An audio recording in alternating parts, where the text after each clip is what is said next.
This is the Xtrfy XG1-R LED keyboard. Using backlit mechanical Cherry MX red switches, unlimited N-key rollover, and a 1000Hz polling rate, this keyboard is no joke. But in a crowded market, is this worth buying? Over the last 2 weeks, I found out. Hey, what's up guys, and welcome to this video. This video then is all about this Xtrfy keyboard, and it's a keyboard that aims for a no gimmicks, no frills approach to gaming keyboards. It's unashamedly a gaming first keyboard and aims to be a gamer's best friend. And as soon as you get out of the box, it has a very almost plain design, but personally I kind of like that. It's a keyboard, it's a gamer's keyboard, but it doesn't need to have any big flashing lights or horrible in-your-face aggressive logos. It's plain and it's simple, and I personally think it looks pretty good. It is quite a large keyboard, it's very heavy as well, it weighs 1.3 kilos, so you can definitely feel it when you pick it up. It doesn't have any flex, it's very solidly built, but it's still kind of compact for what it is. If you took away the macro keys, then yes, it would be a lot smaller, but bearing in mind it has macro keys, it is a fairly compact keyboard for a keyboard with macro keys.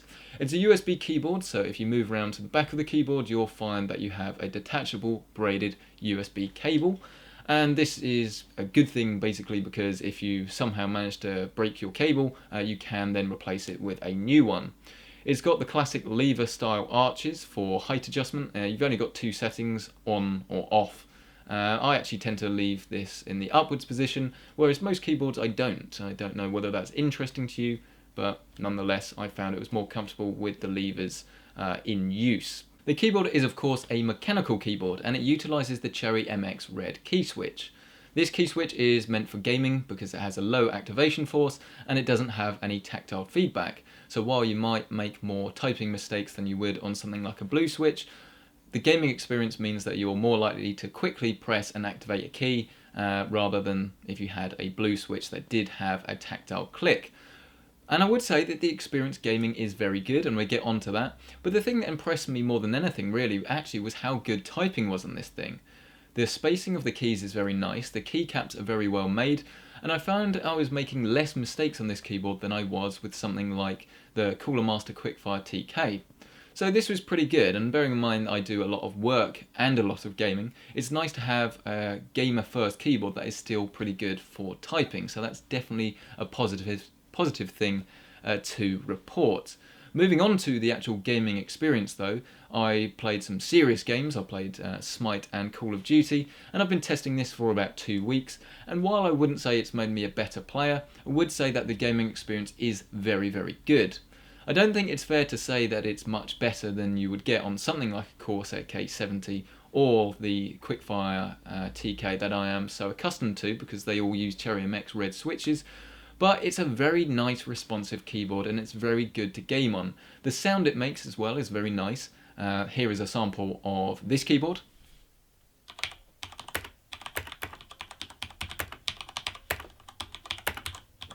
Versus the Quickfire TK.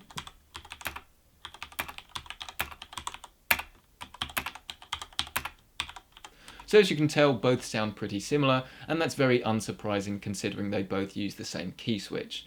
If you do want to get this keyboard in a different colour key switch though, unfortunately you're out of luck, and this is where rivals like the Corsair K70 come in, because they come in a choice of reds, blues and browns. So if you don't get on with the red key switch, you do have a choice, unlike this one which is very gamer centric and only comes in the red key switch. It probably isn't going to concern most people, but it's definitely something to bear in mind. Now I've already briefly touched on it, but this keyboard does have macro key functionality, so if you do want to save a combination of key presses or keystrokes, you can do this with the buttons at the top. It's not something that I tend to use, but it's quite nice to have the functionality there if you do want to start experimenting.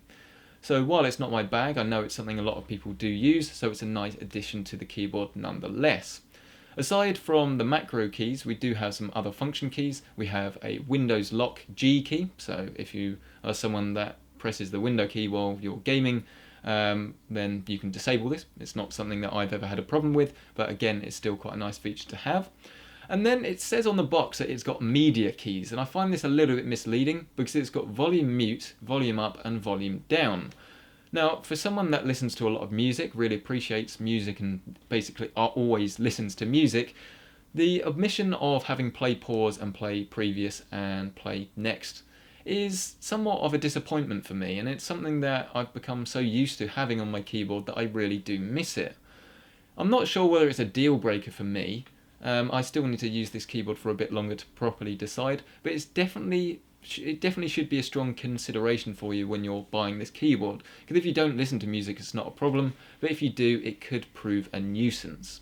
By now you've probably noticed that this is an illuminated LED keyboard. It doesn't have any fancy RGB functionality like some of the really expensive keyboards do, but it just has solid white LEDs behind most of the keys, with the exception of the num lock and the caps lock keys, which have a red LED behind them. Now, the benefit of having a single colour is that that colour is always going to be really strong.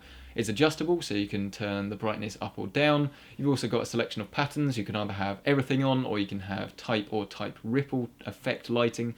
And for me, this is all I need, because you'll find that a lot of RGB keyboards have all these fancy features that you're never going to use and just are basically strobing in your face, and it's pretty hideous. So it's quite nice to just go back to basics and have a LED lighting that illuminates the keys. It serves the purpose rather than just trying to be fancy. If you want RGB functionality, I believe there is a version that does have full RGB customization though, so that is definitely something to bear in mind. And with that, it sort of brings us towards the end of this video and to the conclusion. This is a keyboard that does one thing very, very well, and that's the core experience. Both typing and gaming on this keyboard is a real pleasure, and to be perfectly honest, it's probably one of the best keyboards I've ever used. But it is still quite expensive, and it does lack some of the features that you might expect from a keyboard that costs this much money. Not only is that include the media play pause keys, but some other keyboards have software, which means you can completely configure everything the way you want it to do. Whereas because this is a hardware only solution, you are limited by what's in the hardware itself.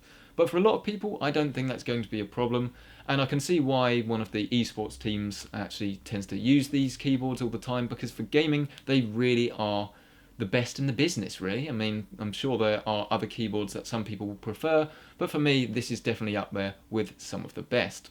So, thank you so much for checking out this video. This wins the Top Performer Award, because while it is quite expensive, it does do what it's set out to do very, very well. A big thank you to Caseking for getting this review sample out, and a big thank you to you guys for watching this video. For more videos like this and for more reviews, you can find the keyboard review of the K70 RGB in the little eye somewhere around here. And for other videos that are coming soon, don't forget to subscribe for more videos like this. If you have liked this video, do hit that like button, and if you didn't, well, you know what to do. And for more videos like this, as I say, please subscribe. If you have a comment to leave, then obviously leave that down below, or hit me up on @PC Centric on Twitter or PC Centric on Snapchat. A big thank you to everyone for watching this video, and I'll see you in the next one.